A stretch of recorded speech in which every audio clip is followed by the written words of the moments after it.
జనవరి 24వ తారీఖు శుక్లపక్ష ఏకాదశి గ్రహాలన్నీ అనుకూల దయ్యం రూపంలో వచ్చింది మాత్రం చిన్న పాప సాయి దివ్య. ఏదో క్షుద్ర పూజల ముగ్గురు ఆమె బెడ్ మీదనే టాయిలెట్ పోసుకునేంత భయం వదలలేదు. వాళ్ళు పెంచుకునే కుక్కను ఆల్రెడీ చంపి అంబెలు తీసుకొని తల మీద బలంగా కొట్టింది సాయి దివ్యని. ఎరుపు రంగు వస్త్రంలో చుట్టి మందార పూలతో అలంకరించి సగం గుండు కొట్టించుకుంది, నగ్నంగా బయటకు వచ్చింది. ఈ కర్నూలులోనే ఒక సైకో పేరెంట్స్ అనుకుంటే వీళ్ళని మించిన విచిత్రమైన ఫ్యామిలీ మన ఢిల్లీలో ఉన్నది. ఆత్మ నాతో మాట్లాడుతూ ఉన్నది. ఆత్మ నన్ను ఆవహించింది. అందుకు వేలాడితే లాస్ట్ మినిట్లో వచ్చేసి ఫాదర్ వచ్చి మనల్ని లిఫ్ట్ చేస్తాడు. మా ఛానల్ తరపున మేము చెప్పదలుచుకున్నది ఏంటంటే సూపర్ నేచురల్ పవర్స్ అంటే ఈ వీడియోలో నేను most disturbing spiritual misinterpretation psychological మ్యానిపులేషన్కి సంబంధించిన 2 యథార్థ సంఘటనలు మీకు ఎక్స్ప్లెయిన్ చేయబోతున్నాను. మనందరికీ తెలిసిన ఒక కామన్ డైలాగ్ ఉన్నది, అది తెలిసింది గోరంతా తెలియాల్సింది కొండంతా. భగవద్గీతలో పునర్జన్మ అనే సిద్ధాంతం ఉన్నది. ఈ సిద్ధాంతాన్ని చాలామంది నమ్ముతున్నారు, కానీ కొద్దిమంది మాత్రం అదే భగవద్గీతలో ఉన్న కర్మ అనే సిద్ధాంతాన్ని సరిగ్గా అర్థం చేసుకోలేక, వాళ్ళ జీవితంలో ఎదురయ్యే కష్టాలను అనుభవించలేక, సవాళ్ళను ఎదుర్కోలేక పునర్జన్మ అనేది ఉంది కదా అని తప్పుడు అర్థం చేసుకొని వీళ్ళు ఏం చేస్తున్నారంటే అర్ధంతరంగా షార్ట్ కట్స్ వెతుక్కుంటున్నారు. కొంతమంది అయితే మాకు సూపర్ నేచురల్ పవర్స్ ఉంటే బాగుండు, లైఫ్లో చాలా సంతోషంగా ఉండొచ్చు అనుకుంటున్నారు. మీరు ఈ వీడియోని ఎక్కడ స్కిప్ చేయకుండా లాస్ట్ వరకు చూడండి. ఈ వీడియో చాలా ఇంట్రెస్టింగ్గా అండ్ ఇన్ఫర్మేటివ్గా ఉండబోతుంది. ఇప్పుడు నేను చెప్పేది ఒక సినిమా కథలాగా అనిపించవచ్చు, కానీ ఇది సినిమా కథ కాదు. నిజంగా ఇది యథార్థంగా జరిగిన సంఘటన. అది కర్నూలు జిల్లా మదినేపల్లిలో జరిగింది. మదినేపల్లిలో వీళ్ళ చాలా well settled, well educated, well reputed family. ఎందుకంటే ఫాదర్ పేరు వచ్చేసి పురుషోత్తం నాయుడు. ఈయన కెమిస్ట్రీలో పిహెచ్డి కంప్లీట్ చేసి గవర్నమెంట్ డిగ్రీ కాలేజీలో కెమిస్ట్రీ డిపార్ట్మెంట్లో ఈయన ప్రొఫెసర్గా వర్క్ చేస్తూ ఉన్నాడు. తల్లి పేరు వచ్చేసి పద్మజ. ఈమె MSc mathematics gold medallist.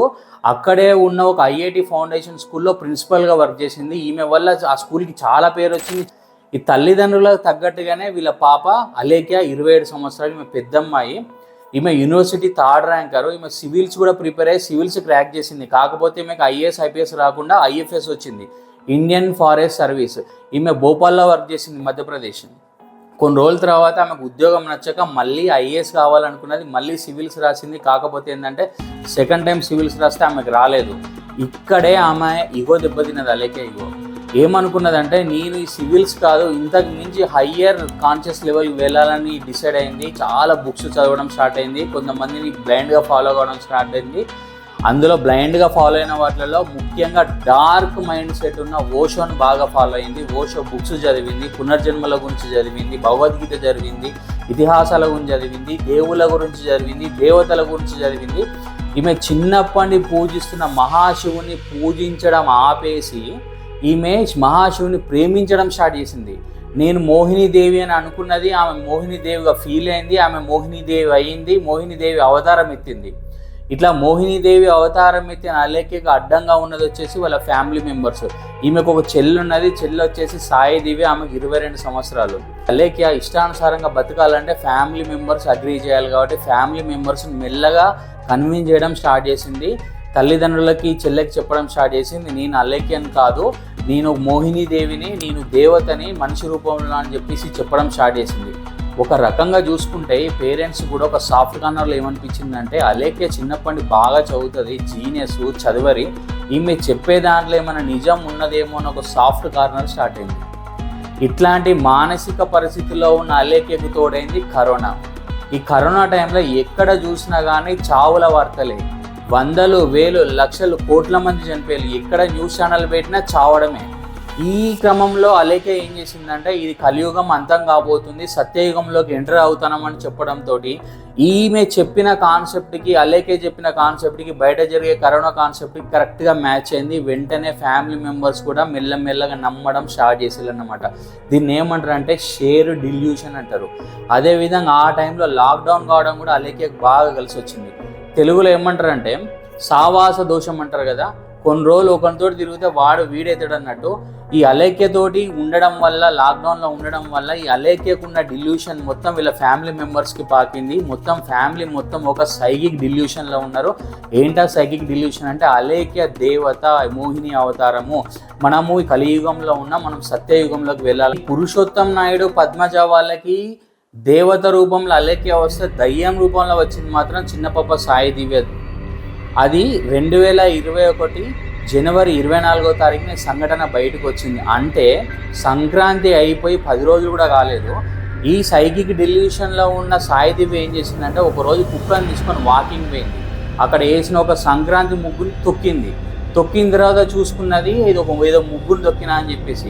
Sai దివ్య సైకిక్ డిల్యూషన్లో ఉండడం వల్ల తొక్కిన సంక్రాంతి ముగ్గుని ఏదో క్షుద్ర పూజల ముగ్గురు తొక్కినా అని ఫీల్ అయింది. ఆల్రెడీ ఈ డిల్యూషన్ ప్రపంచంలో ఒక దేవత ఉన్నది కాబట్టి వీళ్ళకి ఒక దయ్యం కావాల్సి వచ్చింది. ఆ దయ్యము సాయి దివ్య అయింది. సాయి దివ్యని దయ్యం ఆవహించిందని ఘోరంగా ఫీల్ అయింది. ఈ విషయాన్ని వెంటనే ఇంట్లో ఉన్న పేరెంట్స్కును అక్కకు చెప్పడం జరిగింది. ఎంత సాయి దివ్య భయపడ్డదంటే సాయి దివ్య మంచం దిగకుండా కొన్ని రోజులు ఉన్నది. ఆమె బెడ్ మీదనే టాయిలెట్ పోసుకునేంత భయానికి లోనైంది. కంగారు పడ్డ తల్లిదండ్రులు అలేక ఏం చేసిందంటే దగ్గరలో ఉన్న ఒక తాయెత్తులు కట్టేవాడిని తీసుకొని వచ్చి ఆమెకు తాయెత్తులు కూడా కట్టించిండు. తాయెత్తులు కట్టించినా కానీ దయ్యం వదలలేదు వాళ్ళ సైకిక్ డిల్యూషన్ ప్రపంచంలో. ఏ విధంగానైనా వాళ్ళ చెల్లెని వాళ్ళు దక్కించుకోవాలి, దయ్యాన్ని వదిలించుకోవాలని అనుకున్నారు. చాలా రకాల పూజలు చేసిళ్ళు, వ్రతాలు చేసిళ్ళు, హోమాలు చేసిళ్ళు, అయినా ఎటువంటి ఫలితం లేదు, దయ్యం వదిలిపెట్టుకోలేదు. ఈ టైంలోనే అలేఖ్య తల్లిదండ్రులు చెప్పిన ఒక విషయం ఏంటంటే పునర్జన్మ అనే సిద్ధాంతం.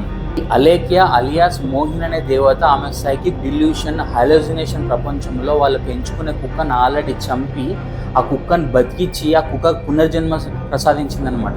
అంటే ఆల్రెడీ థియరిటికల్గా అలేఖ్య ఏం చేసిందంటే పునర్జన్మ అనే ఎక్స్పెరిమెంట్ని పాస్ అయింది. ఈ ఎక్స్పెరిమెంట్ విషయాన్ని తల్లిదండ్రుల ముందర పెట్టి తల్లిదండ్రులను బలంగా నమ్మించిన తర్వాత వీళ్ళు క్యాలెండర్ చూసుకున్నారు ఒక మంచి రోజు. అది ఏం మంచి రోజు అంటే జనవరి 24వ తారీఖు శుక్లపక్ష ఏకాదశి. గ్రహాలన్నీ అనుకూలిస్తానే ఈ రోజు కనుక మనము ఈ రకమైన రిచువల్ చేస్తే మాత్రం మన చెల్లెకి మళ్ళీ పునర్జన్మ తీసుకొని రావచ్చు, ఆమెకు పట్టిన దయ్యాన్ని తీసేయచ్చు, మా చెల్లె ఒక ప్యూర్ సోల్ లాగా తిరిగి వస్తుందని చెప్పేసి వాళ్ళు బలంగా నమ్మిండ్రు. ఆ రోజు రానే వచ్చింది. ఆ రోజు ఏం చేసిందంటే ఒక రాడు తీసుకొని బయట మార్కెట్లో త్రిశూలం లాగా ఫ్యాబ్రికేట్ చేయించింది పద్మజ. పునర్జన్మ ఎత్తాలి కాబట్టి ఏం చేసిందంటే ఈ సాయి దివ్యాన్ని బట్టలు లేకుండా ఒక రూమ్లోకి తీసుకెళ్ళింది తల్లి పద్మజ. సో తలలో దయ్యం ఉంటుంది కాబట్టి తలకు పట్టిన దయ్యాన్ని వదిలించాలంటే తల మీద బలంగా కొట్టాలన్న ఒక ఉద్దేశంతో ఒక డంబెల్ తీసుకొని తల మీద బలంగా కొట్టింది సాయి దివ్యని. ఈ క్రమంలో సాయి దివ్య ఏం చెప్పిందంటే అమ్మ వద్దు, నొప్పి ఉంది, నేను ఇది చేయను అని చెప్పడంతో పద్మజ సైకిక్ డిల్యూషన్లో ఉండడం వల్ల దయ్యం వద్దంటుంది అని ఆమె ఫీల్ అయ్యి ఇంకా బలంగా కొట్టి తండ్రి పురుషోత్తంని పిలిచిండు. తండ్రి పురుషోత్తం వచ్చే సాయి దివ్య కాళ్ళు పట్టుకున్నాడు. ఈమెకి పద్మజ ఏం చేసిందంటే ఈమె ఒక ఆది పరాశక్తిగా ఫీల్ అయింది. ఆ త్రిశూలాన్ని మహాశివుని శక్తిగా భావించింది. గుండెల్లో దైవత్వం ఉంటుంది, కడుపులో వచ్చేసి ఆత్మ ఉంటుందని చెప్పేసి త్రిశూలాన్ని తీసుకొని గుండెల్లో ఉన్న పొత్తి కడుపులో పొడిచి సాయి దివ్యని చంపేసింది. ఈ చంపేసిన సాయి దివ్యని ఏం చేసిందంటే ఒక మహాశివుని ప్రసాదం లాగా ఎరుపు రంగు వస్త్రంలో చుట్టి అప్పుడే తెప్పించుకున్న గంగా జలంతో దేహాన్ని శుద్ధి చేసిన తర్వాత మందార పూలతో అలంకరించి పాలతో అభిషేకం చేసిళ్ళు, పసుపేసిళ్ళు, కుంకుమతో అభిషేకం చేసి వేడి చేయడం స్టార్ట్ చేసిళ్ళు. గంటలు గడుస్తున్నాయి, పూట గడుస్తుంది. సాయి దివ్య మళ్ళీ పునర్జన్మ ఎత్తలేదు, తిరిగి రాలేదు. కంగారు పడ్డ పేరెంట్స్ అలేఖ్య ఏమనుకున్నారంటే ఏం జరిగిందని చెప్పి ఆలోచించిన తర్వాత అలేఖ్య ఒక డిసిషన్ తీసుకున్నది. అమ్మా నాన్న మీరు కంగారు పడకండి, చెల్లె ఎక్కడో ఆగిపోయింది, నేను వెళ్ళి తీసుకొని వస్తా అని చెప్పేసి నమ్మకం కలిగించింది, ధైర్యం కలిగించింది. అలేఖ్య వెంటనే బాత్రూంలోకి వెళ్ళింది, సగం గుండు కొట్టించుకుంది, నగ్నంగా బయటకు వచ్చింది, పూజ రూమ్లోకి పోయింది. ఒక రాగి ప్రమిదం తీసుకొని నోట్లో పెట్టుకుంది, డంబెల్ తీసి పద్మజ అమ్మ తల్లికి ఇచ్చింది. అమ్మ తల మీద గట్టి కొట్టు, నేను వెళ్ళి చెల్లెని తీసుకొని వస్తాను. తను కంప్లీట్గా పూర్తిగా సహకరించింది. తల్లి పద్మజ తల మీద కొట్టడంతో ఆమె అన్కాన్షియస్ అయి పడిపోయింది. గంట అయింది, 2 గంటలైంది, ఒక పూట అయింది, ఇంకా పోయిన 2 పిల్లలు తిరిగి రాలేదు. ఇంతటితోటి కంగారు ఎక్కువైపోయింది, భయం ఎక్కువైపోయింది. కానీ తల్లి పద్మజ ఇంకా సైకిక్ డిల్యూషన్లోనే ఉంది, మా పిల్లలు వస్తారు వెయిట్ చేయాలని చెప్పేసి. కానీ ఈ డిల్యూషన్ నుండి బయటపడ్డ పురుషోత్తం నాయుడు భయపడి ఆయన ఫ్రెండ్కి ఫోన్ చేసి జరిగిన విషయం చెప్పడంతో ఆ ఫ్రెండ్ కంగారు పడి పోలీసులకు చెప్పడం జరిగింది. పోలీసులు రావడం జరిగింది. ఆ తర్వాత వీళ్ళిద్దరిని అరెస్ట్ చేయడం జరిగింది. అంటే సైకలాజికల్ మ్యానిపులేషన్ అనేది ఎట్లా ఉంటుందంటే ఈ విధంగా ఉంటుంది. Psychic delusion, shared psychic delusion అంటారు అన్నమాట. అసలు శివతత్వం అంటే ఏంటిది? శివుడు గరళాన్ని గొంతులో దాచిపెట్టుకుంటాడు. దాని అర్థము మనకి ఎంత బాధ ఉన్నా కానీ బయటికి చిమ్మకండి, వేరే వాళ్ళకి రుద్దకండి దాని అర్థము. మహాశివుడు గంగమ్మ తల్లిని తల మీద పెట్టుకుంటాడు, దాని అర్థము బాధ్యత ఎంతదైనా అది ఎంత బరువు ఉన్నా కానీ తల మీద మోయండి, కానీ ఆ భారాన్ని దించకని చెప్తాడు. ఇది శివతత్వం అంటే. ఒక ప్యూర్ సోల్ పవిత్రంగా ఉండడం అంటే దాని అర్థం ఏంటంటే, చాలామంది ఏమనుకుంటారంటే చేసిన పాపాలన్నీ కడిగేసుకోవాలని చెప్పేసి దాన ధర్మాలు యజ్ఞ యాగాలు చేస్తూ ఉంటారు, అన్నదానాలు చేస్తూ ఉంటారు, ఆశలు రాసిస్తూ ఉంటారు, తప్పేం లేదు. కానీ అదేవిధంగా ఇవన్నీ చేయాలని రూల్ కూడా ఏం లేదు. ఎందుకంటే ఇది సత్యయుగం కాదు, ఇది కలియుగం. ఈ కలియుగంలో ప్యూర్ సోల్ పవిత్రంగా ఉండడం అంటే ఏంటంటే, మనకు ఉన్న దాంట్లో సంతోషంగా ఉండి మన ఫ్యామిలీని చూసుకుంటే ఇదే పవిత్రంగా ఉండడం. కాకపోతే చిన్న కండిషన్, మనం పక్కవాన్ని మోసం చేయొద్దు. అదేవిధంగా మన ప్రలోభాలకు పోయి పక్క వాళ్ళ చేతిలో మోసపోకుండా ఉండడమే పవిత్రంగా ఉండడం. మనం బైబిల్లో కూడా జీసస్ ఇదే చెప్పిండు, నా కోసం బాధపడకండి, మీకోసం మీ పిల్లల కోసం బాధపడమని చెప్పిండు. ఈ కర్నూలులోనే ఒక సైకో పేరెంట్స్ అనుకుంటే వీళ్ళని మించిన విచిత్రమైన ఫ్యామిలీ మన ఢిల్లీలో ఉన్నది.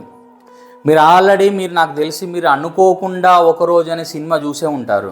దీంట్లో జగవతి బాబు, చార్మి ఉంటారు. దీంట్లో ఒక పిచ్చోడు ఉంటాడు, ఆ పిచ్చోడికి ఒక గ్రూప్ ఉంటుంది. ఆ పిచ్చోడు ఏం చేస్తాడంటే ఒక డిఫరెంట్ కైండ్ ఆఫ్ రిచువల్స్ చేస్తూ ఉంటాడు, హయ్యర్ లెవెల్ ఆఫ్ కాన్షియస్నెస్ కోసం అని చెప్పేసి. సడన్గా ఒకరోజు చార్మి వచ్చేసి వీళ్ళు చేసే ఆ రిచువల్స్కి అడ్డం పడితే ఆ గ్రూప్ ఆఫ్ పీపుల్ అందరూ కలిసి చార్మిని చంపడానికి ప్రయత్నం చేస్తూ ఉంటారు. ఎగ్జాక్ట్గా ఢిల్లీలో ఇదే జరిగింది. మీరు ఇక్కడ దాకా మీరు కనుక ఈ వీడియో చూస్తుంటే దయచేసి ఈ వీడియోని లైక్ చేయండి. మా ఛానల్ని ఇంకా సబ్స్క్రైబ్ చేసుకోకపోతే సబ్స్క్రైబ్ చేసుకోండి. మనం వెంటనే ఢిల్లీకి వెళ్దాం. ఢిల్లీలో భాటియా ఫ్యామిలీ అని ఉన్నది. చాలా మంచి ఫ్యామిలీ, పెద్ద కుటుంబం, ఒక ఉమ్మడి కుటుంబం. అందులో ఒక పెద్ద ఆవిడ ఉంటుంది, ఆమె 77 సంవత్సరాలు. ఆమె పేరు నారాయణదేవి. పాప వచ్చేసి 15 సంవత్సరాలు చిన్నమ్మని. అంటే 3 తరాలకు సంబంధించిన వ్యక్తులు ఉన్న ఒక ఫ్యామిలీ. చాలా decent family, well settled family. దాంట్లో ఇంటికి పెద్ద వచ్చేసి లలిత్ భాటియా. ఆయన లలిత్ భాటియాను వాళ్ళ తమ్ముడు ఇద్దరు కలిసి ఒక ప్లైవుడ్ షాప్ కూడా రన్ చేస్తూ ఉన్నారు ఢిల్లీలో. మంచి రన్నింగ్ కండిషన్లో ఉన్న షాపు. ఫైనాన్షియల్గా ప్రాబ్లమ్స్ లేవు, ఇంకా వేరే వాళ్ళతో ఎవరితో కూడా ఎటువంటి ఇబ్బందులు లేకుండా హ్యాపీగా బతికే ఫ్యామిలీ. కానీ ఆ ఫ్యామిలీలో ఉన్న ఒక సమస్య ఏంటంటే, ఈ లలిత్ భాటియాకి మానసిక సమస్య ఉన్నది. లలిత్ భాటియాకి వాళ్ళ ఫాదర్ అంటే చాలా ఇష్టం అన్నమాట. వాళ్ళ ఫాదర్ చనిపోయిన తర్వాత ఈయన సైకలాజికల్గా డిస్టర్బ్ అయ్యాడు. వాళ్ళ ఫాదర్ చనిపోయిన తర్వాత ఈయనకి ఏమనిపించిందంటే, మా ఫాదర్ ఆత్మ రూపంలో తిరుగుతూ ఉన్నాడు, నాకు కనబడుతూ ఉన్నాడు, ఆత్మ నాతో మాట్లాడుతూ ఉన్నది, ఆత్మ నన్ను ఆవహించింది అని ఈయన బలంగా నమ్మిండు. ఫ్యామిలీ మెంబర్స్ అందరినీ బలంగా నమ్మించిండు. Psychological manipulation. ఈయన ఏం చేసిందంటే, ఏకంగా 2007 నుండి 2018 వరకు 11 డైరీలు రాసిండు. నాన్న చెప్తాండు, ఆత్మ చెప్తాంది, నేను రాస్తానా, కర్త ఆయనే, క్రియ నేను అన్నట్టు. ఆయన చెప్పేదంతా డైరీలో రాస్తా అన్నట్టు మొత్తం ఫ్యామిలీని మొత్తం ఫ్యాబ్రికేట్ చేసిండు. అంటే ఫ్యామిలీ మొత్తం ఏం తినాలి, ఏం చేయాలి, ఎప్పుడేం చేయాలి, ఎట్లాంటి బట్టలు వేసుకోవాలి, ఎటువంటి రిచువల్స్ ఫాలో కావాలని చెప్పేసి మొత్తం క్లియర్గా డైరీలో రాయడం జరిగింది. డైరీలో ఇంకొక విషయం కూడా రాసుకున్నాడు. అది ఏంటంటే, the day will coming soon. రోజు రాబోతుంది, మనకు ఆ ముఖ్యమైన రోజు రాబోతుంది. ఆ రోజు మన ఫాదర్ వస్తాడు. ఫాదర్ ఈజ్ కమ్మింగ్ సూన్, ఎవరు భయపడకండి, మనకు ముక్తి దొరకబోతుంది, మనల్ని కింద నుండి మీదికి లిఫ్ట్ చేస్తాడు, మనం హయ్యర్ సూపర్స్టిషియల్ లెవెల్కి వెళ్ళిపోతాం, మనకు అతీతమైన శక్తులు వస్తాయి, మనకి సూపర్ నేచురల్ పవర్స్ వస్తాయి, మనం పునర్జన్మ చెందబోతున్నాం, ఆ రోజు ముందటనే ఉన్నది, ఆ రోజు రాబోతుంది అని చెప్పేసి వీళ్ళకి మైండ్లో ఒక సైకలాజికల్గా ఒక సీడ్ వేసింది అన్నమాట. అది పెరిగి ఫ్యామిలీ మెంబర్స్ అందరికి వటవృక్షమే కూర్చున్నది మెదడులో. ఆ రోజు రానే వచ్చింది. అది 2018 జూలై. యాజ్ యూజువల్గా ఏం జరిగిందంటే, షాపులో పనిచేసే హెల్పర్ వచ్చిండు, షాప్ క్లోజ్ ఉన్నది. ఆబ్వియస్లీ సేటుకు ఫోన్ చేసిండు, సేటు ఫోన్ లిఫ్ట్ చేయలేదు. జాయింట్ ఫ్యామిలీ మెంబర్స్ అందరు ఫోన్ చేసిండు, ఫ్యామిలీ మెంబర్స్ కూడా ఫోన్ లిఫ్ట్ చేయలేదు. ఇంటికి వెళ్ళిండు, డోర్ కొట్టిండు, డోర్ తీయలేదు. వెంటనే అనుమానం వచ్చి పోలీసులకు ఫోన్ చేసిండు. పోలీసులు రావడం, స్థానికుల సాయంతో డోర్ వల్ల కొట్టడం, లోపలికి వెళ్ళి చూడడం, 11 మంది చనిపోయి ఉన్నారు. పోలీసులు చూస్తే లోపలికి ఒకరు వచ్చినట్టు లేదు, లోపల నుండి బయటికి పోయినట్టు లేదు. మొత్తం ఇంట్లో సోదాలు వేస్తే 11 డైరీలు దొరికినాయి. ఆ డైరీలు చదివిన పోలీసులకి, మానసిక వైద్య నిపుణులకు షాకు గురయ్యారు. ఎందుకంటే ఆ డైరీలో ఏం రాస్తున్నదంటే, ఒక మర్రి చెట్టు సిద్ధాంతం రాస్తున్నది. నేను మీకు ఈ మర్రి చెట్టు సిద్ధాంతాన్ని ఎక్స్ప్లెయిన్ చేస్తాను. ఎందుకంటే ఈ మర్రి చెట్టు సిద్ధాంతం అనగానే నాకు కూడా ఇంట్రెస్ట్ కలిగి నేను కూడా రీసెర్చ్ చేస్తే నాకు కూడా ఒక పాయింట్ ఆఫ్ వ్యూలో అవి చెప్పింది నిజమేని అనిపించింది. బట్ నేను వాళ్ళలాగా ఆలోచించను. ఇప్పుడు ఒక మర్రి చెట్టు ఉంటుంది, మర్రి చెట్టు బలంగా ఉంటుంది, మర్రి చెట్టు వేళ్ళు ఇంకా బలంగా ఉండి భూమిలో పాతుకొని పోయి ఉంటుంది. ఈ వేళ్ళని లలిత్ భాటియా వాళ్ళ చనిపోయిన ఫాదర్ తోటి కంపారిజన్ చేసుకున్నాడు. ఈ మర్రి చెట్టుకు ఊడలు ఉంటాయి కదా, ఆ ఊడలు పైనుండి కిందికి వస్తూ ఉంటాయి. ఈ ఊడల్ని ఏంటంటే ఒక ఫ్యామిలీ మెంబర్స్ లాగా ఇమాజినేషన్ చేసుకున్నాడు. ఈ వేర్లో ఈ ఊడలు కంప్లీట్గా భూమి లోపలికి వెళ్ళిపోయి అక్కడ కూడా మళ్ళీ వేర్లు స్టార్ట్ అయిపోతుంది. వేర్లు స్టార్ట్ అయిపోయి ఆ వృక్షం అనేది చాలా బలంగా తయారై వటవృక్షం అవుతుంది. ప్రతి ఫ్యామిలీలో ఇదే జరుగుతుంది అన్నమాట. ఒక మెయిన్ ఫాదర్ ఒకరు ఉంటారు, ఆ తర్వాత ఫ్యామిలీ మెంబర్స్, ఆ తర్వాత వాళ్ళకి మ్యారేజ్లు కావడం, ఆ తర్వాత ఇంకో ఫ్యామిలీ ఏర్పడడం, ఆ విధంగా వంశం అనేది ఇట్లా డెవలప్ అవ్వకుండా పోతూ ఉంటాయి. ఈ సిద్ధాంతాన్ని బేస్ చేసుకొని లలిత్ భాటియా వాళ్ళ ఫ్యామిలీ మొత్తాన్ని సైకలాజికల్గా ఎట్లా మ్యానిపులేషన్ చేసిందంటే, ఈ వేరు తండ్రి ఆత్మ రాబోతుంది, మీరు పైనుండి కిందికి రావాలి ఊడల్లాగా వస్తే ఫాదర్ విల్ కమ్, మనల్ని లిఫ్ట్ చేసి మీదికి తీసుకెళ్తాడు, మన హయ్యర్ సూపర్ స్టీషియస్ లెవెల్కి వెళ్తాం, పునర్జన్మ వస్తుంది, మనకు సూపర్ నేచురల్ పవర్స్ వస్తాయి, ఫాదర్ ఈజ్ కమింగ్ సూన్, మీకు ఆ రోజు వచ్చేసిందని చెప్పిండు. ఆ తర్వాత ఫ్యామిలీ మెంబర్స్ అందరికీ ఏ విధంగా రిచువల్స్ చేయాలో చెప్పిండు. భయపడద్దు, ఫస్ట్ సంతోషంగా కనుక మనం పైనుండి కిందికి వేలాడితే లాస్ట్ మినిట్లో వచ్చేసి ఫాదర్ వచ్చి మనల్ని లిఫ్ట్ చేస్తాడు. సో మనం సంతోషంగా వేలాడాలంటే ఫస్ట్ కళ్ళ గంతలు కట్టుకోవాలి, పక్కోళ్ళు అరుపులు వినడద్దంటే చెవులు మూసుకోవాలి, మనం అరవకూడదంటే నోటికి టేప్ వేసుకోవాలి, ఊడల్లాగా వేలాడాలి, పైనుండి కిందికి జారాలంటే మనం ఏం చేయాలి, కాళ్ళకి చేతులకి కట్టుకోవాలి తాళ్ళు అని చెప్పేసి క్లియర్గా మెన్షన్ చేసినది ఈ రిచువల్స్లో. కానీ వీళ్ళకు ఉన్న ఒక ఆటంకం ఏంటంటే నారాయణి దేవి 77 సంవత్సరాలు ఈ రిచువల్స్ ఆమె చేయలేదు. సో అందరు కలిసి ఏం చేసిల్లంటే ఈ నారాయణ దేవిని సపరేట్గా ఒక రూమ్లోకి తీసుకెళ్ళి నోరు మూసిళ్ళు, చెవులు మూసిళ్ళు, కళ్ళు మూసిళ్ళు, కాళ్ళు చేతులు కట్టేసిళ్ళు, గొంతు మీద బలంగా దేంతో బుద్ధి ముక్కు మూసి చంపేసిళ్ళు నారాయణ దేవుని ఒక రూమ్లో. ఆ తర్వాత వీళ్ళందరూ వచ్చిళ్ళు. చాలా బాధాకరమైన విషయం ఏంటంటే ఈ లలిత్ భాటియాతో పాటు ఆ 15 సంవత్సరాల పాప కూడా ఈ రిచువల్స్లో పాల్గొన్నది. అందరూ చెప్పిన విధంగా చెప్పిన ప్రొసీజర్ ఫాలో అయ్యారు, పైనుండి కిందికి మర్రి కూడా కిందికి వచ్చిళ్ళు. కానీ ఆ ఆత్మ రాలేదు, వీళ్ళని లిఫ్ట్ చేయలేదు, ఫ్యామిలీ చనిపోయింది. మా ఛానల్ తరపున మేము చెప్పదలుచుకున్నది ఏంటంటే సూపర్ నేచురల్ పవర్స్ అంటే ఇంకేందో బిల్డింగ్ల మీద దునకడం, గాలిలో జంపు చేయడం కాదు.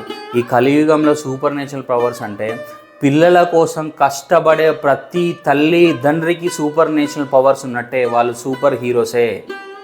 ఇంట్లో ఉండి పనులు చేసుకుంటూ ఫ్యామిలీని ప్రొటెక్షన్ చేసుకునే ప్రతి ఒక్క హౌస్ వైఫ్కి సూపర్ నేచురల్ పవర్స్ ఉన్నట్టే. ఈ విషయం పిల్లలకు అర్థం కాదు, అర్థమయ్యే టైంకి వాళ్ళు పిల్లల్లాగా ఉండరు. ప్రతి ఒక్క ఫాదర్కి మదర్కి ఉన్నాయి సూపర్ నేచురల్ పవర్సే, వాళ్ళు ఎవరికైనా సూపర్ హీరోసే. అంతే తప్పించి కలియుగంలో ఇంకేందో సూపర్ నేచురల్ పవర్స్ వస్తాయని చెప్పేసి అనవసరంగా ప్రాణాలు తీసుకోవద్దు. కర్మ సిద్ధాంతం భగవద్గీతలో ఏం చెప్తుందంటే, కర్మ అంటే చాలామంది ఏమనుకుంటారంటే ఇదేదో పనిష్మెంట్ అనుకుంటారు. కర్మ అంటే పనిష్మెంట్ కానే కాదు, కర్మ అంటే దేవుడిచ్చింది. అది మనకి దేవుడిచ్చిన తల్లిదండ్రులు కావచ్చు, రిలేటివ్స్ కావచ్చు, ఫ్యామిలీస్ కావచ్చు, పిల్లలు కావచ్చు, వాళ్ళు ఎలా ఉన్నా కానీ వాళ్ళని యాక్సెప్ట్ చేయడమే కర్మ. మన జీవితంలో మన జీవిత ప్రయాణంలో మనకు ఎదురయ్యే ఒడిదుడుకులనే కర్మ అంటారు, జయాపజయాలని కర్మ అంటారు. అది జయం కావచ్చు, అపజయం కావచ్చు, లాస్ కావచ్చు, ప్రాఫిట్ కావచ్చు, యాక్సెప్ట్ చేయండి. అర్ధంతరంగా గనక మీరు జీవితాన్ని ముగించుకొని కర్మను మీరు గనక అనుభవించకపోతే నెక్స్ట్ జన్మలో కర్మకి వడ్డీతో సహా ఇంకా ఘోరమైన జన్మ ఉంటుంది. ఇది అసలైన కర్మ సిద్ధాంతం. మన కర్మము ఏదైతే ఉందో ఆ కర్మను మనం అనుభవించి తీరాల్సిందే. ప్రతి మనిషి తన కర్మను తప్పించుకోలేడు. చాలామంది పిల్లలు సూసైడ్లు చేసుకుంటూ ఉంటారు. ఎగ్జామ్లో పాస్ కాలేదు, నీట్ రాలేదు, ఐఐటి రాలేదు, గవర్నమెంట్ జాబ్ రాలేదు, లైఫ్లో బిజినెస్లు పోయినాయని చెప్పేసి పిల్లలు నేను చెప్తాను వినండి. ఇప్పుడు ఎగ్జామ్లో ఫెయిల్ అయితే ఫెయిల్ అయ్యారు, మీరు కనుక ఏమైనా విపరీత నిర్ణయాలు తీసుకుంటే నెక్స్ట్ జన్మలో సిలబస్ మొత్తం కొత్త సిలబస్ ఉంటుంది, సిలబసే మారిపోతుంది. ఇప్పుడున్న సిలబస్ కంటే టఫ్ సిలబస్ ఉంటుంది. అనవసరంగా ఎటువంటి షార్ట్ కట్లు తీసుకోవద్దు. థ్యాంక్ యూ వెరీ మచ్ అండి. ఇక్కడ దాకా మా వీడియో చూసినందుకు నేను మీ Harish Kotani signing off. Thank you.